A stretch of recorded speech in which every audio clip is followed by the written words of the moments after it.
Olá, meus amigos viciados em física! Hoje vamos fazer exercícios sobre força magnética. Então vamos para a primeira questão. A figura abaixo mostra um bastão de cobre XYZ inteiramente mergulhado em um campo magnético uniforme, ou seja, um campo que tem o mesmo módulo, a mesma direção e o mesmo sentido. O bastão, sempre mantido perpendicularmente ao campo, rota em torno do ponto Y, com velocidade angular constante, no sentido indicado. Quais são os sinais das cargas elétricas adquiridas pelas regiões X, Y e Z do bastão, respectivamente? Então, olha, o lance é o seguinte, você vai ter um campo magnético que vai estar entrando aí na tela do seu computador, que é representado por esse Xzinho azul. Esse é o campo magnético entrando na tela. E você vai ter um bastão, esse bastão cinza, que é um bastão de cobre, que vai poder girar em torno do ponto Y, nesse sentido horário aí. E aí ele quer saber quais os sinais das cargas dos pontos X, Y e Z quando esse bastão ficar girando aí. Então o que você acha? Quais são as cargas que cada ponto vai adquirir?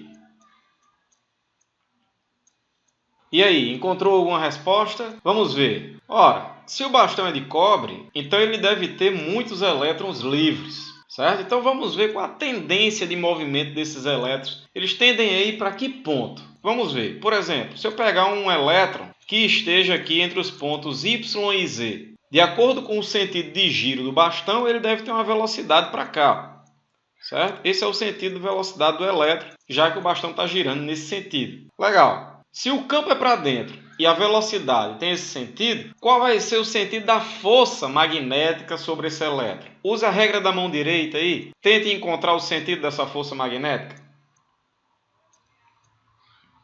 Então, ao usar a regra da mão direita, você vai colocar os 4 dedos para dentro da tela e o polegar no sentido da velocidade. E aí a palma da sua mão vai indicar uma força na direção Z se a carga fosse positiva, certo? Indicaria uma força na direção do ponto Z. Mas como a carga é negativa, essa força vai apontar para que ponto? Para o ponto Y, certo? Então, os elétrons que estiverem entre Y e Z vão sofrer uma força na direção do ponto Y. E os elétrons que estiverem entre X e Y, como por exemplo esse elétron aqui, ele vai ter esse vetor velocidade submetido a esse campo para dentro. A força magnética sobre ele vai ser para onde? Usa a regra da mão direita aí. Bom, ao usar a regra da mão direita, você vai encontrar que a palma da sua mão vai estar voltada para o ponto X. Mas como a carga é negativa, a força deve apontar para o ponto Y.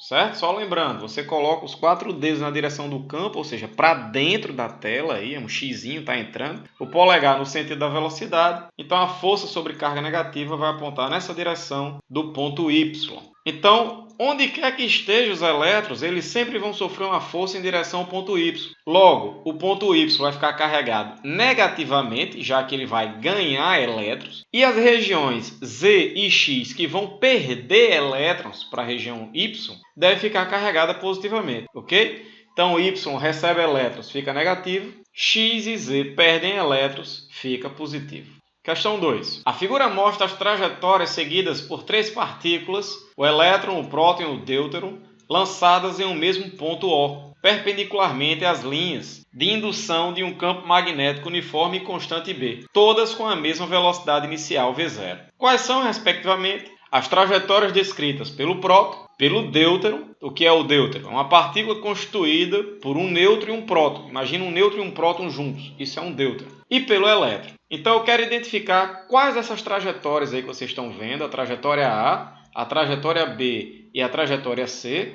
qual delas se trata do próton, do deuteron e do elétron. E aí, o que você acha?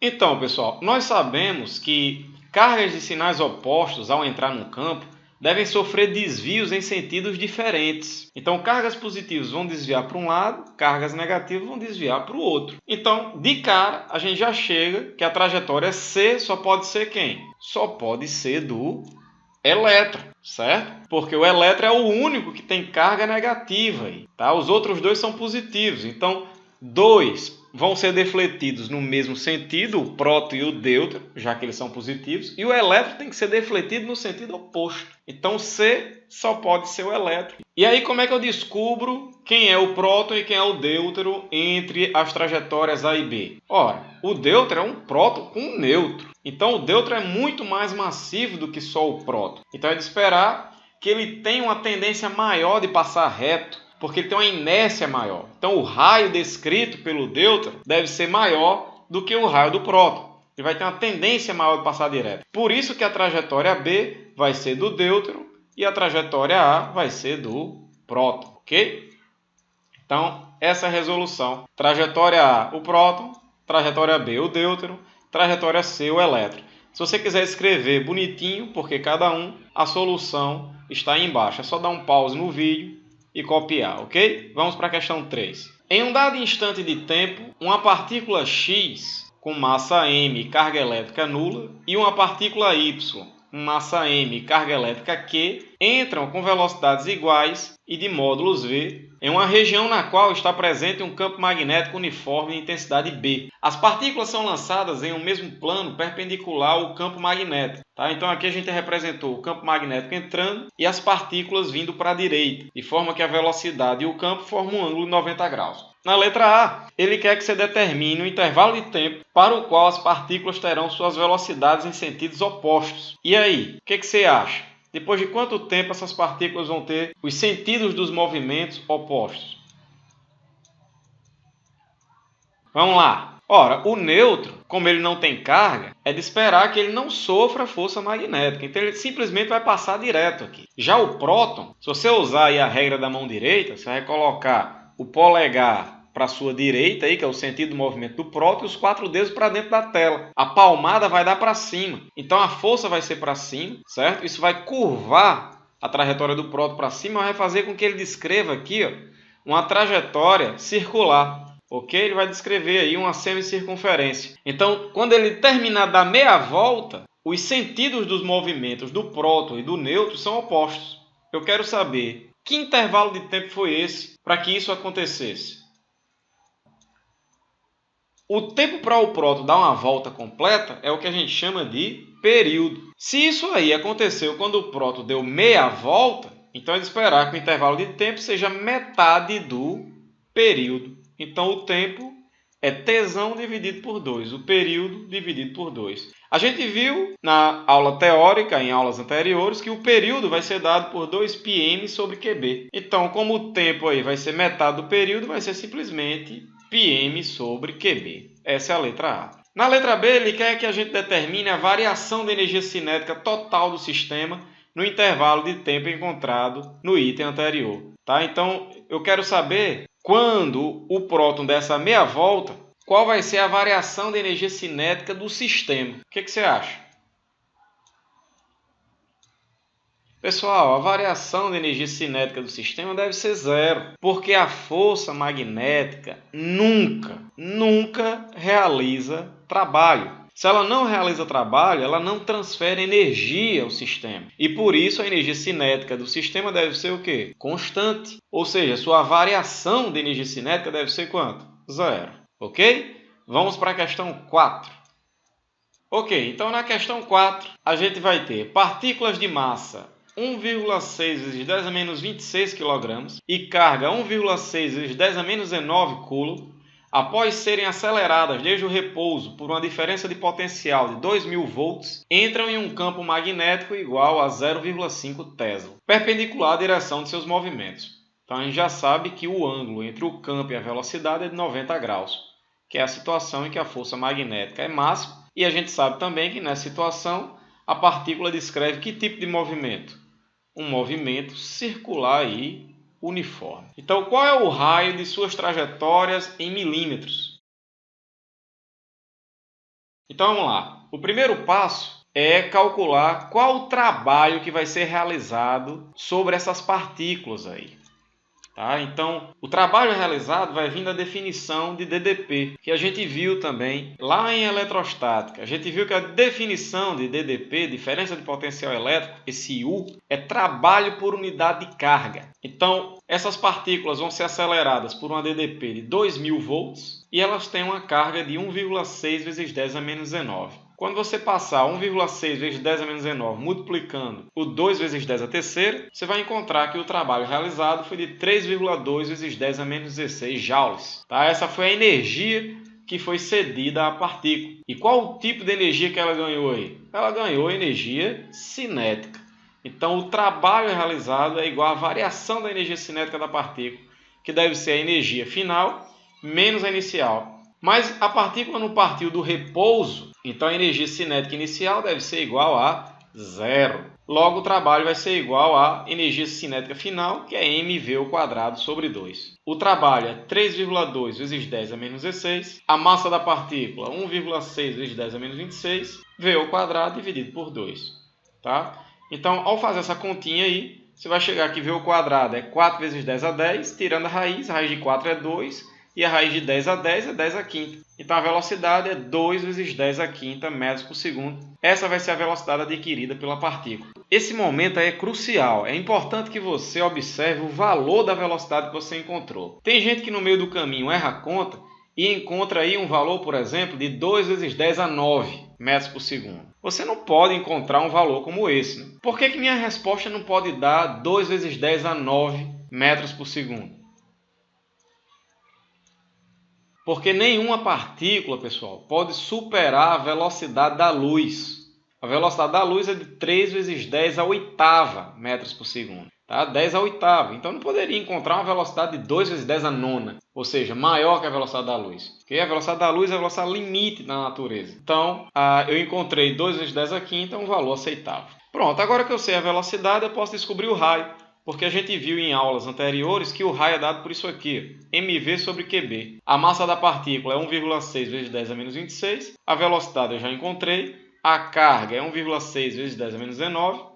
E o campo, 0,5. Tá? Então, fazendo essa continha aí, você vai chegar que o raio do movimento é 4 vezes 10 a menos 2 metros. Como ele quer em milímetros, é só multiplicar isso por 1000. Então, vai dar 40 milímetros. Okay? Então, essa é a questão 4. Vamos ver a questão 5. Uma partícula eletrizada é lançada com velocidade v, que forma um ângulo θ com um vetor indução magnética B. Sendo de 2 microcoulomb a carga da partícula, V 5 vezes 10 a sexta metros por segundo e B 3 vezes 10 a menos 1 Tesla, represente graficamente a intensidade da força magnética atuante nela em função de θ para valores de θ entre 0 e 180 graus. Use os ângulos 0, 30, 60, 90 e 180 graus. Então, tenta fazer aí, ver se você consegue achar como é que vai ser esse gráfico da força magnética em função do ângulo. E aí, conseguiu traçar o gráfico? Vamos lá, então não tem mistério, é só você encontrar qual é o valor da força magnética para cada um desses ângulos. Você sabe que a força magnética sobre partículas é dada por isso aqui. Então, a carga é 2 micro é 10 a menos 6. Então, 2 vezes 10 a menos 6. A velocidade da partícula, 5 vezes 10 a sexta. O campo, 3 vezes 10 a menos 1, certo? Vezes o seno, que eu vou deixar aí genérico para poder substituir daqui a pouco por cada um dos valores que ele pediu. Então, agora você vai poder cortar o 10 a menos 6 com 10 a sexta, ok? 2 vezes 5 dá 10, vezes 10 a menos 1 vai dar 1. Então, só vai sobrar o 3. Então, dá 3 seno de θ. Força magnética vai ser dada por isso. Agora é só substituir cada um dos ângulos. Primeiro ângulo, 0 grau. Seno de 0 é 0. Então, primeiro caso, a força magnética dá 0. Segundo ângulo que ele pediu, 30 graus. Então, 3 vezes o seno de 30. Seno de 30 é 1 meio. Então, vai ficar 3 vezes 1 meio, vai ficar 1,5 newtons. Certo? 3 dividido por 2, 1,5. Terceiro caso, ângulo de 60 graus. Seno de 60 é raiz de 3 sobre 2. Tá? Então, raiz de 3 é aproximadamente 1,71. Se você multiplicar isso por 3 e dividir por 2, você vai encontrar aproximadamente 2,6. Para um ângulo de 90, a gente sabe que o seno vale quanto? Vale 1. Então, a força vai ser simplesmente 3 newtons. E para um ângulo de 180 graus, o seno de 180 é 0. Tá? Então, a força magnética é 0. Pronto. Com todos esses pontos aí, a gente consegue traçar o gráfico da força em função do ângulo. Quando o ângulo for 0, a força é 0. Então, o primeiro ponto é esse. Ok? Quando o ângulo é 30, a força é 1,5. Então, o próximo ponto é esse. Quando o ângulo for 60 graus, a força é 2,6. Então, o próximo ponto é esse aqui. Quando o ângulo é 90, a força é 3. Então, o próximo ponto do gráfico é esse. E quando o ângulo é 180, a força é 0. Então, o próximo ponto é esse. Então, agora basta traçar uma curva passando por esses pontos. Como minha função é senoidal, ela depende do seno, então ela vai ser uma curva mais ou menos assim, tá? Então, esse é o gráfico que vai descrever a força magnética em função de cada um desses ângulos aí. Vamos para a questão 6. Em cada uma das regiões 1, 2 e 3 da figura a seguir, existe um campo elétrico constante EX, né? Mais ou menos EX, na direção x, ou seja, mais EX é na direção positiva de x, menos EX é a direção negativa. Olhando para o gráfico que ele deu, mais EX significa que é para a direita, já que o eixo x está para a direita. Menos EX para a esquerda. Mais ou menos é y na direção y, ou um campo magnético constante, mais ou menos BZ na direção z, perpendicular ao papel, certo? Então, mais BZ saindo do papel, menos BZ entrando. Quando uma carga positiva Q é abandonada no ponto P da região 1, ela é acelerada uniformemente, mantendo uma trajetória retilínea, até atingir a região 2. Ao penetrar na região 2, a carga passa a descrever uma trajetória circular de raio R e o módulo da sua velocidade permanece constante. Finalmente, ao penetrar na região 3, percorre uma trajetória parabólica até sair dessa região. A tabela abaixo indica algumas configurações possíveis dos campos nas 3 regiões. A única configuração dos campos compatível com a trajetória da carga é... Então, eu vou querer marcar aí a alternativa que indica os campos que vai existir na região 1, na região 2 e na região 3. Tá? Por exemplo, a letra A, a alternativa A está dizendo que na região 1 eu tenho um campo EX, um campo elétrico para a direita. A região 2 teria um BZ, um campo magnético para fora. E a região 3, um campo elétrico EY, que é um campo para cima, né? EY para cima. Então, cada uma das alternativas mostra um conjunto de campos aí.